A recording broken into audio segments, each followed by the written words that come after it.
Hi Mark, my name is Lily. I'm a freshman and my student number is S0441040. My speech title is Manal al-Sharif, a Saudi woman who dared to drive. Allow me to start this talk with a question to everyone. You know that all over the world, people fight for their freedom, fight for their rights. Some battle oppressive governments. Others battle oppressive societies. Which battle do you think is harder? Allow me to try to answer this question in the few coming minutes. Let me take you back 2 years ago in my life. It was the bedtime of my son, Abudi. He was 5 at the time. After finishing his bedtime rituals, he looked at me and he asked a question. Mommy, are we bad people? I was shocked. Why do you say such things, Abudi? Earlier that day, I noticed some bruises on his face when he came from school. He wouldn't tell me what happened. But now he was ready to tell. 2 boys hit me today in school. They told me, we saw your mom on Facebook. You and your mom should be put in jail. I've never been afraid to tell Abudi anything. I've been always a proud woman of my achievements. But those questioning eyes of my son were my moment of truth.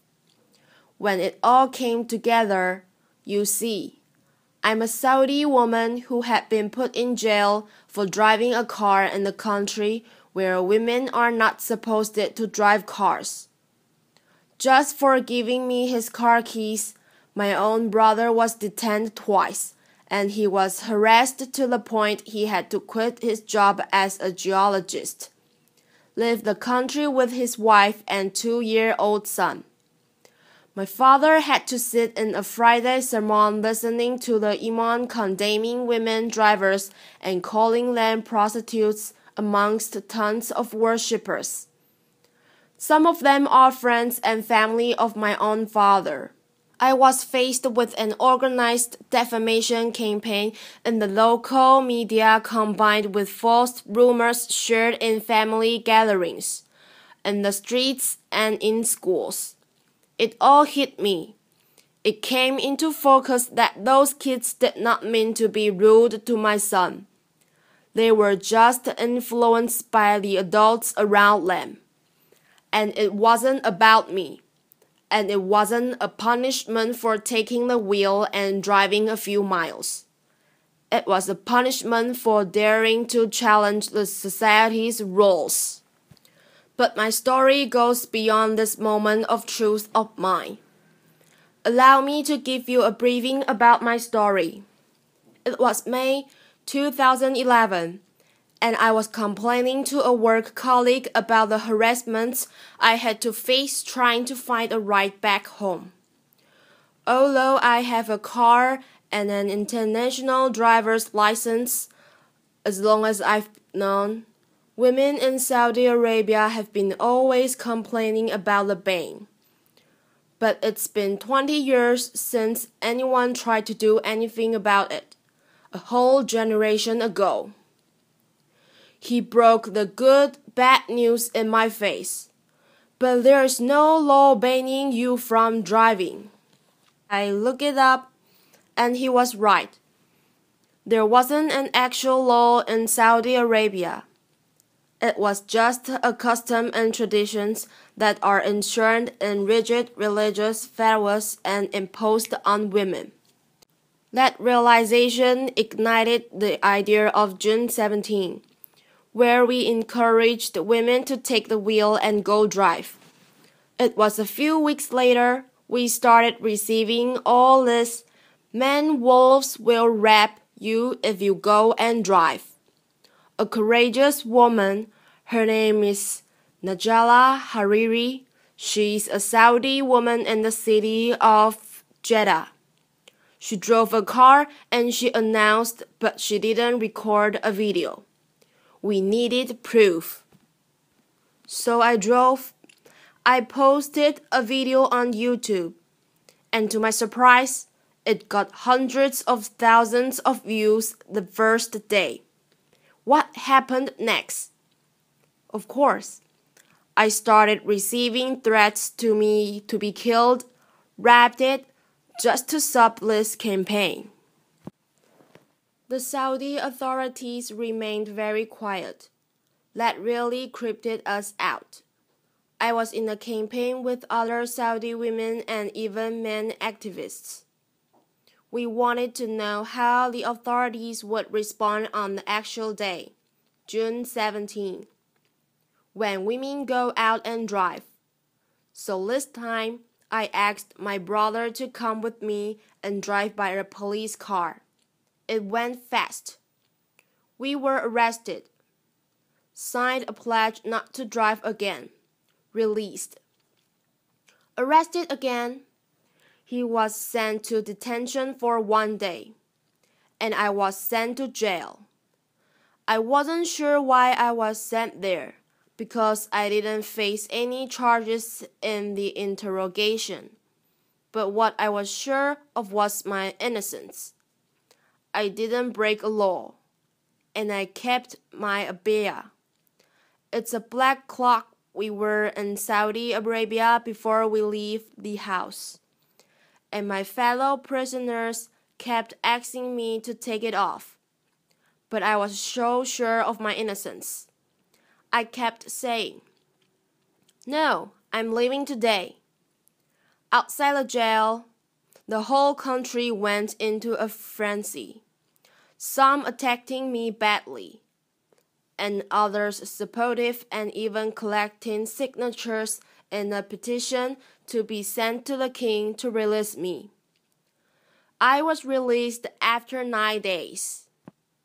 June 17 comes. The streets were packed with police cars and religious police cars, but some 100 brave Saudi women broke the ban and drove that day. None were arrested. We broke the taboo. So I think by now, everyone knows that we can't drive, or women are not allowed to drive in Saudi Arabia, but maybe few know why. Allow me to help you answer this question. There was this official study that was presented to the Shura Council. It's the consultative council appointed by the king in Saudi Arabia, and it was done by a local professor, a university professor. He claims it's done based on a UNESCO study, and the study states the percentage of rape, adultery, illegitimate children, even drug abuse, prostitution in countries where women drive is higher than countries where women don't drive. I know, I was like this. I was shocked. I was like, we are the last country in the world where women don't drive. So if you look at the map of the world, that only leaves 2 countries. Saudi Arabia and the other society is the rest of the world. We started a hashtag on Twitter mocking the study, and it made headlines around the world. And only then we realized it's so empowering to mock your oppressor. It stripped its way of its strongest weapon, fear. This system is based on ultra-conservative traditions and customs that deal with women as if they are inferior and they need a guardian to protect them. So they need to take permission from this guardian, whether verbal or written, all their lives.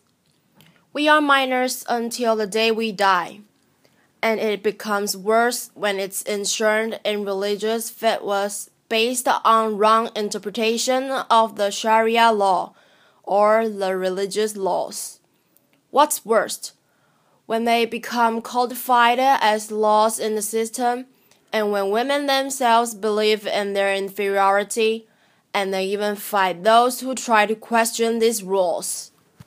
So for me, it wasn't only about these attacks I had to face. It was about living two totally different perceptions of my personality, of my person.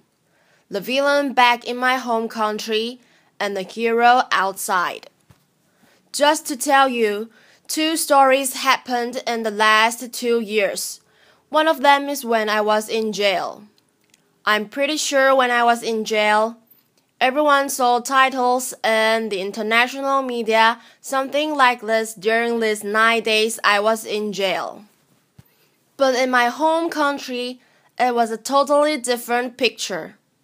It was more like this. Manal al-Sharif faces charges of disturbing public order and inciting women to drive. I know. Manal al-Sharif withdraws from the campaign. It's okay. This is my favorite. Manal al-Sharif breaks down and confesses, foreign forces incited me. And it goes on, even trial and flogging me in public. So it's a totally different picture. I was asked last year to give a speech at the Oslo Freedom Forum. I was surrounded by this love and the support of people around me, and they looked at me as an inspiration. At the same time, I flew back to my home country. They hated that speech so much. The way they call it, a betrayal to the Saudi country and the Saudi people. And they even started a hashtag called Oslo Traitor on Twitter. Some 10,000 tweets were written in that hashtag, while the opposite hashtag, Oslo Hero. There was like a handful of tweets written. They even started a poll. More than 13,000 voters answered this poll. Whether they considered me a traitor or not after that speech. 90% said yes, she's a traitor. So it's these 2 totally different perceptions of my personality. For me, I'm a proud Saudi woman, and I do love my country. And because I love my country, I'm doing this. Because I believe a society will not be free if the women of that society are not free. Thank you.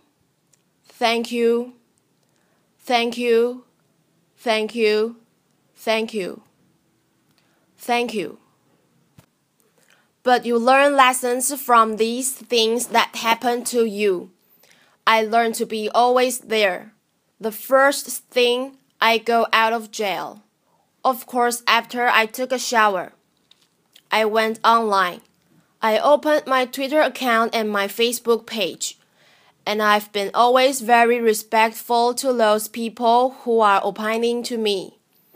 I will listen to what they say, and I will never defend myself with words only. I would use actions.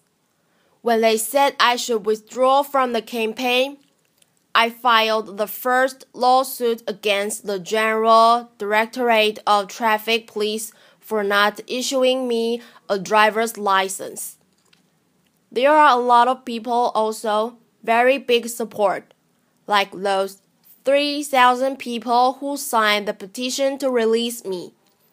We sent a petition to the Shara Council in favor of lifting the ban on Saudi women, and there were like 3,500 citizens who believed in that, and they signed that petition. There were people like that. I just showed some examples. We are amazing. Who are believing in women's rights in Saudi Arabia and trying. And they are also facing a lot of hate because of speaking up and voicing their views. Saudi Arabia today is taking small steps toward enhancing women's rights. The Shura Council that's appointed by the king, by royal decree of King Abdullah. Last year, there were 30 women assigned to that council, like 20%. 20% of the council. The same time, finally, that council, after rejecting our petition 4 times for women driving, they finally accepted it last February. After being sent to jail or sentenced lashing or sent to a trial, the spokesperson of the traffic police said, "We will only issue traffic violation for women drivers." The Grand Mufti, who is the head of the religious establishment in Saudi Arabia, he said, "It's not recommended for women to drive. It used to be haram, forbidden by the previous Grand Mufti. So for me, it's not about only these small steps. It's about women themselves." A friend once asked me, she said, "So, when do you think this women driving will happen?" I told her, "Only if women stop asking when, and take action to make it now." So it's not only about the system, it's also about us women to drive for our own life, I'd say. So I have no clue, really, how I became an activist. And I don't know how I became one now. But all I know, and all I'm sure of, in the future when someone asks me my story, I will say, I'm proud to be amongst those women who lifted the ban, fought the ban, and celebrated everyone's freedom. So the question I started my talk with, who do you think is more difficult to face? Oppressive governments or oppressive societies? I hope you find clues to answer that from my speech. Thank you, everyone. Thank you. Thank you.